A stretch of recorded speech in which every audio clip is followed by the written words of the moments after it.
Hello दोस्तों, स्वागत है आप सभी का आपके अपने YouTube channel CG Vyapam by Akki में। तो कैसे हैं आप सभी। जैसे कि आप सभी को पता होगा, प्रयोगशाला तकनीशियन FDLT 24 जिसका पेपर 25 अगस्त को होना है, ठीक है। उसको देखते हुए महत्वपूर्ण एमसीक्यूज वीडियो लाया जा रहा है, ठीक है, जो सिलेबस से संबंधित होगा पूरी तरीके से, ठीक है। यदि आप हमारे चैनल पर नए हैं तो प्लीज चैनल को सब्सक्राइब करें और बेल आइकन को प्रेस करके रखें, जिससे जब भी हमारा वीडियो आता है तो सबसे पहले आप तक उसका नोटिफिकेशन पहुंचे, ठीक है। और हाँ, इस वीडियो का PDF प्राप्त करने के लिए आप हमारे टेलीग्राम चैनल से जुड़ सकते हैं, जहां आपको रोजाना प्रयोगशाला परिचारक तकनीशियन से संबंधित एमसीक्यूज और क्विज कराया जाता है रात को 9:30 बजे, ठीक है ना। तो टेलीग्राम चैनल में जुड़ने के लिए इस वीडियो के डिस्क्रिप्शन बॉक्स में उस टेलीग्राम चैनल का लिंक डाल दिया जाएगा, वहां से आप जुड़ सकते हैं, ठीक है ना। तो चलिए बढ़ते हैं आगे और देखते हैं एमसीक्यूज, ठीक है। तो आज का हमारा पहला प्रश्न है, फ्राउनहोफर रेखाएं किन विशेषताओं को मापने के लिए प्रयोग की जाती है, ठीक है ना। क्या तो फ्राउनहोफर रेखाएं, ठीक है ना, किन विशेषताओं को मापने के लिए प्रयोग की जाती है। ऑप्शन पहला है सौर विकिरण का तत्व विशेषण को, ऑप्शन दूसरा है सौर मौसम को, ऑप्शन तीसरा है ग्रहों की गति को और ऑप्शन चौथा है वायुमंडलीय दबाव को, ठीक है ना। तो इसका सही आंसर हो जाएगा आपका ऑप्शन नंबर पहला है। किसे तो सौर विकिरण के तत्वों को, सौर विकिरण के तत्व एवं विशेषण को, ठीक है ना, इसको मापने के लिए इसका प्रयोग किया जाता है फ्राउनहोफर रेखाएं के, ठीक है। चलिए अगला प्रश्न देखते हैं। अगला प्रश्न है हमारा, प्रिज्म द्वारा रंगों का वितरण किस पर निर्भर करता है, ठीक है ना। ऑप्शन पहला है प्रिज्म का कोण और प्रकाश की तरंग दैर्ध्य पर, ऑप्शन दूसरा है प्रिज्म का आकार पर, ऑप्शन तीसरा है प्रिज्म का रंग पर और ऑप्शन चौथा है प्रिज्म की लंबाई पर, ठीक है। तो इसका सही आंसर हो जाएगा आपका ऑप्शन नंबर पहला, ठीक है ना। कौन सा तो प्रिज्म का कोण और प्रकाश की तरंग दैर्ध्य, ठीक है ना। प्रश्न क्या बोल रहा है यहाँ पर, तो प्रिज्म द्वारा, ठीक है ना, रंगों का वितरण किस पर निर्भर करता है, तो ठीक है ना, इसका सही आंसर हो जाएगा आपका ऑप्शन नंबर पहला, प्रिज्म का कोण और प्रकाश की तरंग दैर्ध्य पर निर्भर करता है, ठीक है ना। चलिए अगला प्रश्न देखते हैं। अगला प्रश्न है हमारा, निम्नलिखित में से कौन सी स्थिति शुद्ध वर्णक्रम के उत्पादन को प्रभावित कर सकती है, ठीक है ना। किसे तो कौन सी स्थिति, ठीक है ना, शुद्ध वर्णक्रम की उत्पादन को प्रभावित कर सकती है। तो चलिए देखते हैं। ऑप्शन पहला है प्रकाश का समविषयण, ऑप्शन दूसरा है प्रकाश का एक तरफा वलय और ऑप्शन तीसरा है एकल तरंग दैर्ध्य का उपयोग और ऑप्शन चौथा है प्रकाश का बिखराव, ठीक है ना। तो इसका सही आंसर हो जाएगा आपका ऑप्शन नंबर डी, कौन सा तो प्रकाश का बिखराव, ठीक है। चलिए अगला प्रश्न देखते हैं। अगला प्रश्न है हमारा, किस किस प्रकार के प्रिज्म में, ठीक है ना, क्या तो किस प्रकार के प्रिज्म में आधार एक नियमित बहुभुज होता है, ठीक है ना। ऑप्शन पहला है वर्गाकार प्रिज्म, ऑप्शन दूसरा है बेलनाकार प्रिज्म, ऑप्शन तीसरा है त्रिकोणीय प्रिज्म और ऑप्शन चौथा है बेलनाकार प्रिज्म, ठीक है। तो इसका सही आंसर हो जाएगा आपका ऑप्शन नंबर पहला, कौन सा तो वर्गाकार प्रिज्म, ठीक। चलिए अगला प्रश्न देखते हैं। अगला प्रश्न है हमारा, अवशोषण वर्णक्रम और उत्सर्जन वर्णक्रम में प्रमुख अंतर है, ठीक है ना। कौन सा अंतर है, तो चलिए देखते हैं। ऑप्शन पहला है अवशोषण वर्णक्रम में काले बैंड होते हैं जबकि उत्सर्जन वर्णक्रम रंगीन बैंड होते हैं, ठीक है। ऑप्शन दूसरा है अवशोषण वर्णक्रम में केवल अवशोषित प्रकाश की तीव्रता होती है, ऑप्शन तीसरा है अवशोषण वर्णक्रम रंगीन बैंड दर्शाता है जबकि उत्सर्जन वर्णक्रम काले बैंड दर्शाता है, ठीक है। ऑप्शन चौथा है दोनों में से कोई अंतर नहीं होता, ठीक है। तो चलिए इसका सही आंसर क्या होगा देखते हैं। तो इसका सही आंसर हो जाएगा आपका ऑप्शन नंबर पहला, ठीक है ना। कौन सा तो अवशोषण वर्णक्रम में काले बैंड होते हैं जबकि उत्सर्जन वर्णक्रम रंगीन बैंड होते हैं, ठीक है। चलिए अगला प्रश्न देखते हैं। अगला प्रश्न है हमारा, निम्नलिखित में से कौन सा लक्षण वर्ण विक्षेपण का संकेत हो सकता है, ठीक है ना। किसका तो वर्ण विक्षेपण का संकेत हो सकता है, ठीक है। तो चलिए देखते हैं। ऑप्शन पहला है उच्च गणितीय क्षमता, ऑप्शन दूसरा है सामाजिक असंगति, ऑप्शन तीसरा है उच्च ऊर्जा स्तर और ऑप्शन चौथा है लंबे वाक्य लिखने में कठिनाई, ठीक। तो इसका सही आंसर हो जाएगा आपका ऑप्शन नंबर डी, कौन सा तो लंबे वाक्य लिखने में कठिनाई, ठीक है ना। चलिए अगला प्रश्न देखते हैं। अगला प्रश्न है हमारा, फ्राउनहोफर रेखाओं का उपयोग किस प्रकार के विश्लेषण में होता है, ठीक है ना। किसका उपयोग तो फ्राउनहोफर रेखाओं का उपयोग किस प्रकार के विश्लेषण में होता है। ऑप्शन पहला है खगोल शास्त्र में, ऑप्शन दूसरा है तारा में, ऑप्शन तीसरा है रेडियोधर्मी विश्लेषण में और ऑप्शन चौथा है रासायनिक विश्लेषण में। ठीक है ना, तो इसका सही आंसर हो जाएगा आपका ऑप्शन नंबर पहला। किसमें होता है? तो खगोल शास्त्र में। ठीक है, चलिए अगला प्रश्न देखते हैं। अगला प्रश्न है हमारा, वास्तविक वर्ण क्रम में रंगों की पहचान किस पर आधारित है या किस पर आधारित होता है? ठीक है ना, किसमें? तो वास्तविक वर्ण क्रम में। ठीक है ना, रंगों की पहचान किस पर आधारित होता है? तो चलिए देखते हैं। ऑप्शन पहला है ग्राफिक कार्ड की क्षमता पर, ऑप्शन दूसरा है मानव आंख की संवेदनशीलता पर, ऑप्शन तीसरा है स्क्रीन ब्राइटनेस पर और ऑप्शन चौथा है डिजिटल रंग मोड पर। ठीक है, तो इसका सही आंसर हो जाएगा आपका ऑप्शन नंबर बी। किस पर आधारित होता है? तो मानव आंख की संवेदनशीलता पर। ठीक है, चलिए अगला प्रश्न देखते हैं। अगला प्रश्न है हमारा, जब सूर्य के प्रकाश को एक प्रिज्म से गुजराया जाता है तो किस प्रकार का स्पेक्ट्रम होता है? ठीक है ना, प्रश्न क्या बोल रहा है देखना। जब सूर्य की प्रकाश को एक प्रिज्म से गुजराया जाता है तो किस प्रकार की स्पेक्ट्रम प्राप्त होता है? ठीक है ना, ऑप्शन पहला है वायुतंत्र स्पेक्ट्रम, ऑप्शन दूसरा है डिसकंटिन्यूस स्पेक्ट्रम, ऑप्शन तीसरा है निरंतर स्पेक्ट्रम और ऑप्शन चौथा है स्पेक्ट्रल लाइन स्पेक्ट्रम। ठीक है ना, तो इसका सही आंसर हो जाएगा आपका ऑप्शन नंबर सी। कौन सा? तो निरंतर स्पेक्ट्रम। ठीक है, चलिए अगला प्रश्न देखते हैं। अगला प्रश्न है हमारा, वर्ण विक्षेपण की घटना को समझने के लिए निम्नलिखित में से कौन सा यंत्र उपयोगी है? ठीक है ना, क्या? तो वर्ण विक्षेपण की घटना को समझने के लिए निम्नलिखित में से कौन सा यंत्र उपयोगी है? तो चलिए देखते हैं। ऑप्शन पहला है दर्पण, ऑप्शन दूसरा है फिल्टर, ऑप्शन तीसरा है लेंस और ऑप्शन चौथा है प्रिज्म। ठीक है, तो इसका सही आंसर हो जाएगा आपका ऑप्शन नंबर डी। कौन सा? तो प्रिज्म। ठीक है, चलिए अगला प्रश्न देखते हैं। अगला प्रश्न है हमारा, कोणीय विक्षेपण को निम्नलिखित में से कौन से नियंत्रित करता है? ठीक है ना, किसको? तो कोणीय विक्षेपण को। ठीक है, निम्नलिखित में से कौन सा नियंत्रित करता है या कौन नियंत्रित करता है? ठीक है, ऑप्शन पहला है प्रकाश की ऊर्जा, ऑप्शन दूसरा है प्रिज्म की आयाम और सामग्री, ऑप्शन तीसरा है लेंस की परिधि और ऑप्शन चौथा है प्रकाश की तीव्रता। ठीक है ना, तो इसका सही आंसर हो जाएगा आपका ऑप्शन नंबर बी। कौन सा? तो प्रिज्म के आयाम और सामग्री। ठीक है ना, कोणीय विक्षेपण को प्रिज्म के आयाम और सामग्री नियंत्रित करता है। ठीक है, चलिए अगला प्रश्न देखते हैं। अगला प्रश्न है हमारा, फ्राउनहोफर रेखाओं का उपयोग करने से मनोवैज्ञानिक क्या जान सकता है? ठीक है ना, किसका उपयोग करने से? तो फ्राउनहोफर रेखाओं का उपयोग करने से मनोवैज्ञानिक क्या जान सकते हैं? ठीक है, तो चलिए देखते हैं। ऑप्शन पहला है ग्रहों की दूरी, ऑप्शन दूसरा है पृथ्वी की कक्षा, ऑप्शन तीसरा है सौर परत की मोटाई और ऑप्शन चौथा है सूर्य की रासायनिक संरचना। ठीक है, तो इसका सही आंसर हो जाएगा आपका ऑप्शन नंबर डी। क्या जान सकता है? तो सूर्य की रासायनिक संरचना। ठीक है ना, फ्राउनहोफर रेखाओं का उपयोग करके मनोवैज्ञानिक सूर्य की रासायनिक संरचना को जान सकते हैं। ठीक है, चलिए अगला प्रश्न देखते हैं।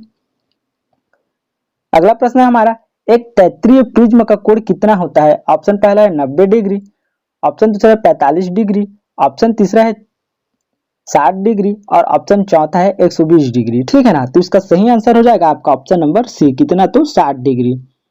ठीक है, चलिए अगला प्रश्न देखते हैं।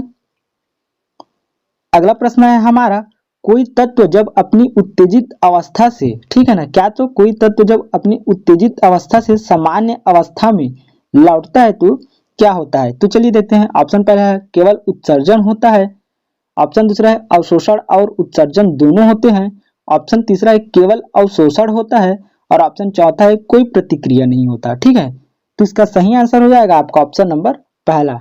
क्या? तो केवल उत्सर्जन होता है। ठीक है ना, कब? तो जब कोई तत्व अपनी उत्तेजित अवस्था से सामान्य अवस्था में लौटता है तो ठीक केवल उत्सर्जन होता है। ठीक है, चलिए अगला प्रश्न देखते हैं। अगला प्रश्न है हमारा, शुद्ध वर्ण क्रम प्राप्त करने के लिए, ठीक है ना, क्या? तो शुद्ध वर्ण क्रम प्राप्त करने के लिए प्रकाश स्रोत की किस विशेषता की आवश्यकता होती है? ऑप्शन पहला है उच्च ऊर्जा, ऑप्शन दूसरा है तीव्रता में विविधता, ऑप्शन तीसरा है स्थिर तापमान और ऑप्शन चौथा है विशिष्ट तरंग दैर्ध्य। ठीक है ना, तो इसका सही आंसर हो जाएगा आपका ऑप्शन नंबर डी। कौन सा? तो विशिष्ट तरंग दैर्ध्य। ठीक है, चलिए अगला प्रश्न देखते हैं। अगला प्रश्न है हमारा, प्रिज्म द्वारा उत्पन्न स्पेक्ट्रम को किसके द्वारा बनाया जाता है? ठीक है ना, किसे? तो प्रिज्म द्वारा उत्पन्न स्पेक्ट्रम को किसके द्वारा बनाया जाता है? ठीक है ना, तो चलिए देखते हैं। ऑप्शन पहला है परावर्तन द्वारा, ऑप्शन दूसरा है रिफ्लेक्शन द्वारा, ऑप्शन तीसरा है विवर्तन द्वारा और ऑप्शन चौथा है अवशोषण द्वारा। ठीक है, तो इसका सही आंसर हो जाएगा आपका ऑप्शन नंबर बी।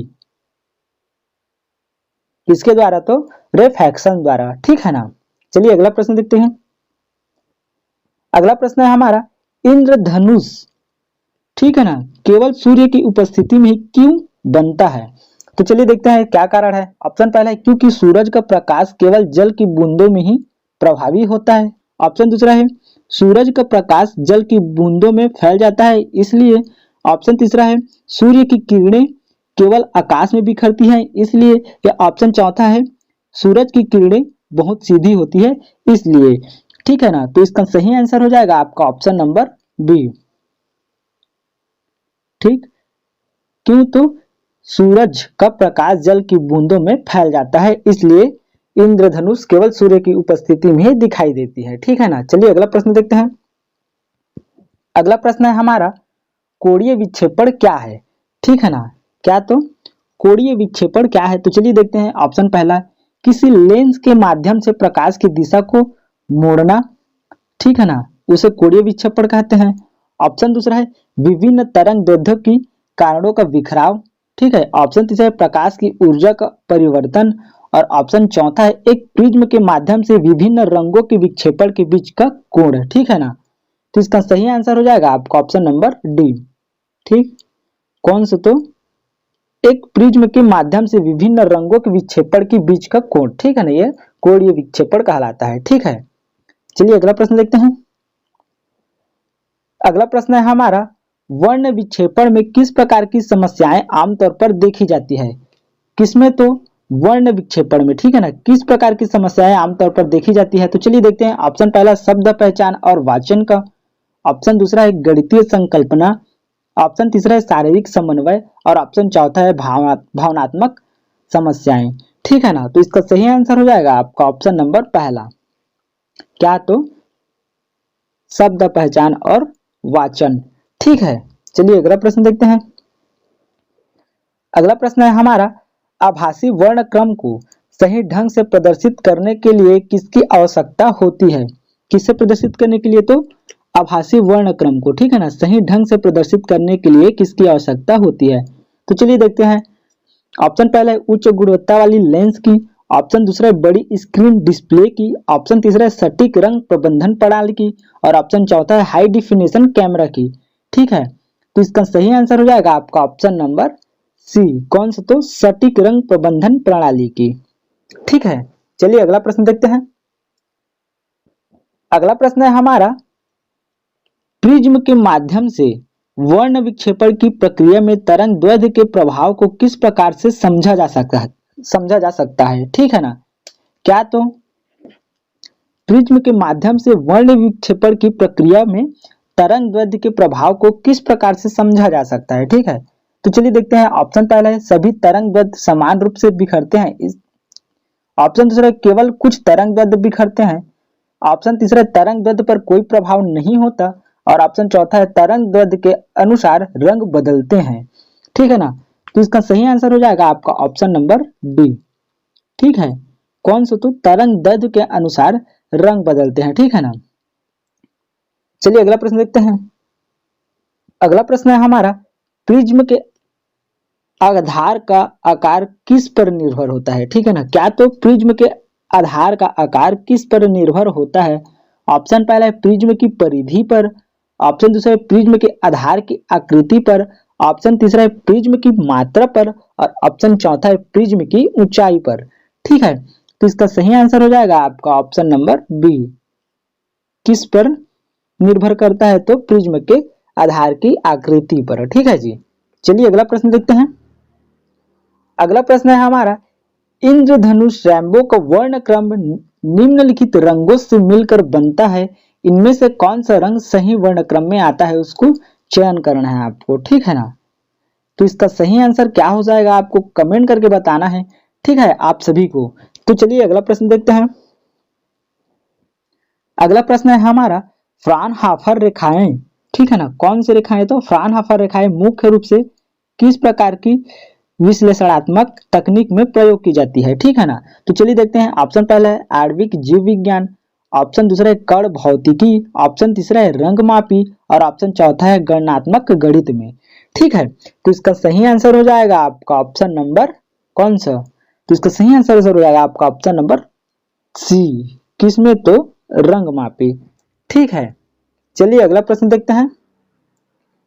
अगला प्रश्न है हमारा एक प्रिज्म का आयतन, ठीक है ना, क्या? तो एक प्रिज्म का आयतन वॉल्यूम निम्नलिखित में से किससे निकाला जाता है? तो चलिए देखते हैं किससे निकाला जाता है। ऑप्शन पहला है आधार की परिधि इंटू ऊंचाई से, ऑप्शन दूसरा है 2 इंटू आधार क्षेत्रफल पार्श्ववर्ती क्षेत्रफल से, ऑप्शन तीसरा है 2 इंटू ब्रैकेट आधार क्षेत्रफल प्लस ऊंचाई से ब्रैकेट, ठीक है ना। ऑप्शन चौथा है आधार क्षेत्रफल इंटू ऊंचाई से, ठीक है ना। तो इसका सही आंसर हो जाएगा आपका ऑप्शन नंबर डी, कौन सा? तो आधार क्षेत्रफल इंटू ऊंचाई से, ठीक है ना। एक प्रिज्म का आयतन किससे मापा जाता है? तो आधार क्षेत्रफल गुणित ऊंचाई से, ठीक है। चलिए अगला प्रश्न देखते हैं। अगला प्रश्न है हमारा उत्सर्जन वर्णक्रम, ठीक है ना। उत्सर्जन वर्णक्रम के बारे में सही कथन कौन सा है, ठीक? तो चलिए बताना है आप सभी को उत्सर्जन वर्णक्रम के संबंध में सही कथन कौन सा है। ऑप्शन पहला है यह उस प्रकाश को दर्शाता है जो वस्तु ने उत्सर्जित किया है, ऑप्शन दूसरा है यह उस प्रकाश को दर्शाता है जो वस्तु ने अवशोषित किया है, ऑप्शन तीसरा है यह केवल नीले रंग के प्रकाश को दर्शाता है और ऑप्शन चौथा यह केवल लाल रंग के प्रकाश को दर्शाता है, ठीक है ना। तो इसका सही आंसर हो जाएगा आपका ऑप्शन नंबर पहला, ठीक है जी, कौन सा? तो यह उस प्रकाश को दर्शाता है जो वस्तु ने उत्सर्जित किया है, ठीक है। चलिए अगला प्रश्न देखते हैं। अगला प्रश्न है हमारा एक प्रिज्म द्वारा रंगों के विभाजन की प्रक्रिया को क्या कहा जाता है?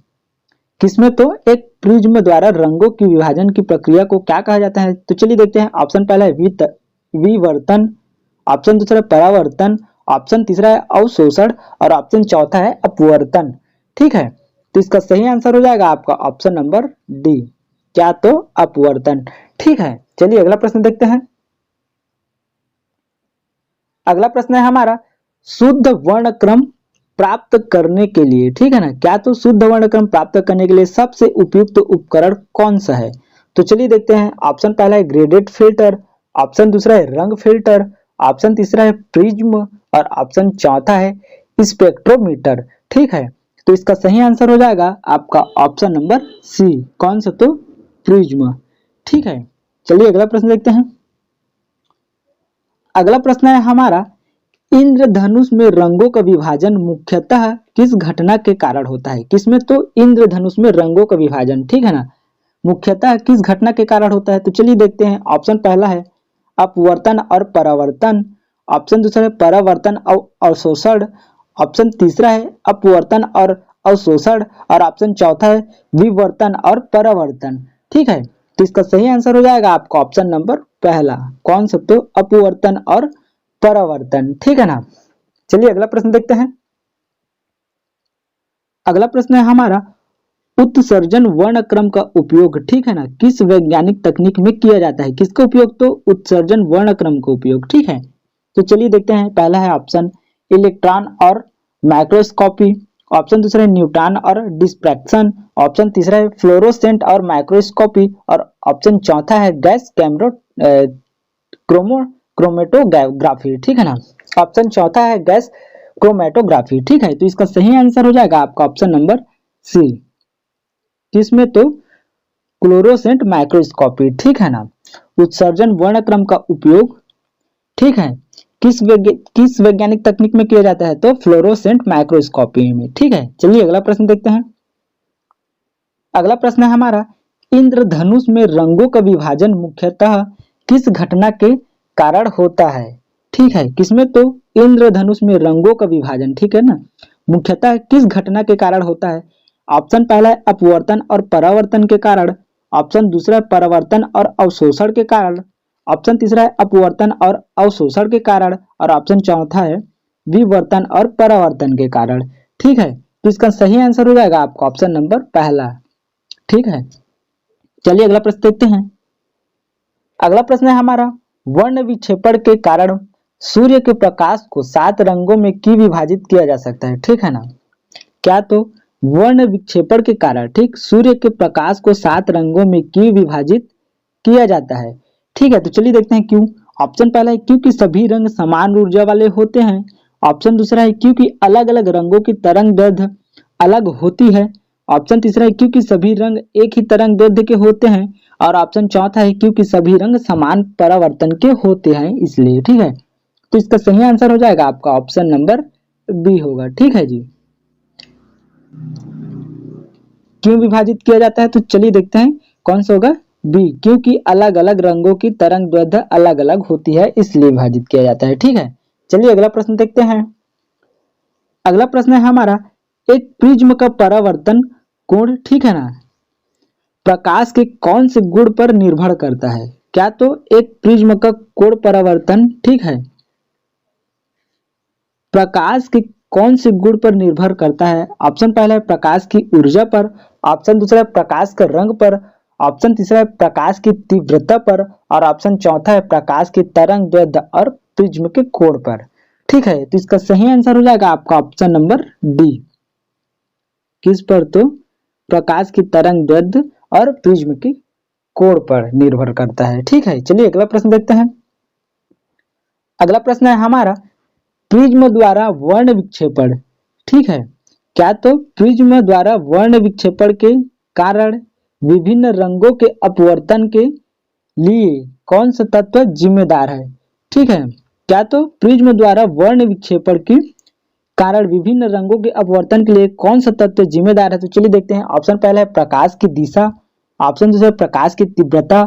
ऑप्शन तीसरा है प्रकाश की ऊर्जा। और ऑप्शन चौथा है प्रकाश की तरंग दैर्ध्य। ठीक है, तो इसका सही आंसर हो जाएगा आपका ऑप्शन नंबर डी। कौन सा? तो प्रकाश की तरंग दैर्ध्य। ठीक है, चलिए अगला प्रश्न देखते हैं।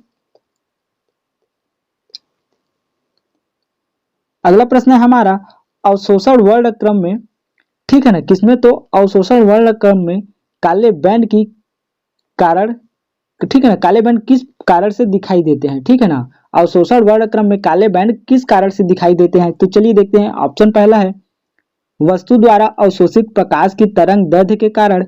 ऑप्शन दूसरा है वस्तु के रंग के कारण। ऑप्शन तीसरा प्रकाश की तरंग दैर्ध्य के उत्सर्जन के कारण। और ऑप्शन चौथा है वस्तु द्वारा उत्सर्जित गर्मी के कारण। ठीक है, तो इसका सही आंसर हो जाएगा आपका ऑप्शन नंबर पहला जी। ठीक है, कौन सा? तो वस्तु द्वारा अवशोषित ठीक है प्रकाश की तरंग दैर्ध्य के कारण। ठीक, चलिए अगला प्रश्न देखते हैं। अगला प्रश्न है हमारा, शुद्ध वर्ण क्रम प्राप्त करने के लिए क्या तो शुद्ध वर्ण क्रम प्राप्त करने के लिए निम्नलिखित में से कौन सी शर्त आवश्यक है? ठीक है, तो चलिए देखते हैं कौन सी होगा। ऑप्शन पहला है प्रकाश का बहुत तरंग दैर्ध्य होना चाहिए। ऑप्शन दूसरा है प्रकाश स्रोत का एकल तरंग दैर्ध्य होना चाहिए। ऑप्शन तीसरा है विभिन्न रंगों का मिश्रण होना चाहिए। और ऑप्शन चौथा है प्रकाश की तीव्रता उच्च होनी चाहिए। ठीक है, तो इसका सही आंसर हो जाएगा आपका ऑप्शन नंबर बी। ठीक, कौन सा? तो प्रकाश स्रोत का एकल तरंग दैर्ध्य होना चाहिए। ठीक है, चलिए अगला प्रश्न देखते हैं। अगला प्रश्न है हमारा, वास्तविक वर्ण क्रम ठीक है ना क्या तो वास्तविक वर्ण क्रम रियल स्पेक्ट्रम में निम्नलिखित में से कौन सा चीज शामिल नहीं है? ठीक है, तो चलिए देखते हैं। ऑप्शन पहला है सूर्य की रोशनी। ऑप्शन दूसरा है इंफ्रारेड विकिरण। ऑप्शन तीसरा है आभासी रंग। और ऑप्शन चौथा है अल्ट्रावायलेट विकिरण। ठीक, तो इसका सही आंसर हो जाएगा आपका ऑप्शन नंबर सी। कौन सा? तो आभासी रंग शामिल नहीं है। ठीक है ना किसमें? तो वास्तविक वर्ण क्रम ठीक है रियल स्पेक्ट्रम में। ठीक है ना, कौन सी चीज शामिल नहीं है? तो आभासी रंग। ठीक, चलिए अगला प्रश्न देखते हैं। अगला प्रश्न है हमारा, वर्ण विक्षेपण की प्रक्रिया में ठीक है किस रंग की तरंग दैर्ध्य सबसे छोटी होती है? किसमें? तो वर्ण विक्षेपण की प्रक्रिया में ठीक है किस रंग की तरंग दैर्ध्य सबसे छोटी होती है? ऑप्शन पहला है बैंगनी। ऑप्शन दूसरा है हरा। ऑप्शन तीसरा है लाल। और ऑप्शन चौथा है नीला। ठीक है, तो इसका सही आंसर हो जाएगा आपका ऑप्शन नंबर पहला। कौन सा? तो बैंगनी। ठीक है ना, वर्ण विक्षेपण की प्रक्रिया में बैंगनी रंग की तरंग दैर्ध्य सबसे छोटी होती है। ठीक, तो ये था आज का हमारा अंतिम प्रश्न। ठीक है ना, वीडियो कैसा लगा आप सभी को कमेंट करके बताना है। ठीक, इस वीडियो का पीडीएफ प्राप्त करने के लिए आप हमारे टेलीग्राम चैनल से जुड़ सकते हैं। ठीक है ना, टेलीग्राम चैनल का लिंक आपको डिस्क्रिप्शन बॉक्स में मिल जाएगा, वहां से आप जुड़ सकते हैं। ठीक है, तो चलिए मिलते हैं नेक्स्ट वीडियो में, तब तक के लिए धन्यवाद।